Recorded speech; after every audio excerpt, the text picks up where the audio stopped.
అవన్నీ జరిగిపోతూ ఉంటాయి. ఊరిదిరా నాయన, ఈ ఊళ్ళన్నీ కలిపితే ఇది ఒక ఊరు అని చెప్పాలి కదా అంటున్నా నేను. ఇప్పుడు వెలగపూడి పంచాయతీనేనండి, మంగళగిరి మున్సిపాలిటీనేనండి, తెనాలి మున్సిపాలిటీనేనండి, విజయవాడ కార్పొరేషన్ అండి, గుంటూరు కార్పొరేషన్ అండి. దేనికి అదే సెల్ఫ్ ఎగ్జిస్టెన్స్ ఉన్నటువంటి ఒక నగరం కదా, ఒక ఊరు కదా. అమరావతి నగరం ఎక్కడా? అది నేను అడిగేది.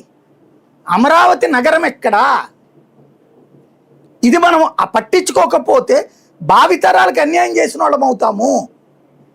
ఇప్పుడు విజయవాడని మహానగరం అని పిలుస్తారు, అలాగే విశాఖపట్నాన్ని హైదరాబాద్ని భాగ్యనగరం అని పిలుస్తారు.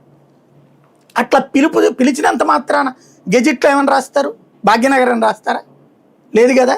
ఇప్పుడు అమరావతి అనేది పిలుస్తాం, రాతలోనేమో వెలగపూడి అని రాస్తాం, రాతలోనేమో విజయవాడ అని రాస్తాం. ఎట్లా మరి అప్పుడు? అంటే ఇప్పుడు హైదరాబాద్కి ఒక పిన్ కోడ్ ఉందండి, బెంగళూరుకి ఒక పిన్ కోడ్ ఉంది, చెన్నైకి ఒక పిన్ కోడ్ ఉంది, అమరావతి పిన్ కోడ్ ఏది?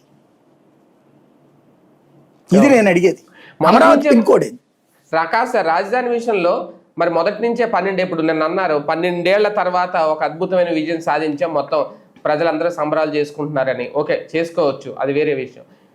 30,000 ఎకరాలు సేకరించినప్పుడు రైతులకు ఏం చెప్పి తీసుకున్నారు, దాన్ని 50,000కి చేసినప్పుడు ఏం చెప్పి తీసుకున్నారు, ఇప్పుడు 1,00,000 ఎకరాలకు చేసినప్పుడు ఏం చెప్పి తీసుకున్నారు, ఆ ప్రాంతాన్ని రాజధానిగా చేస్తా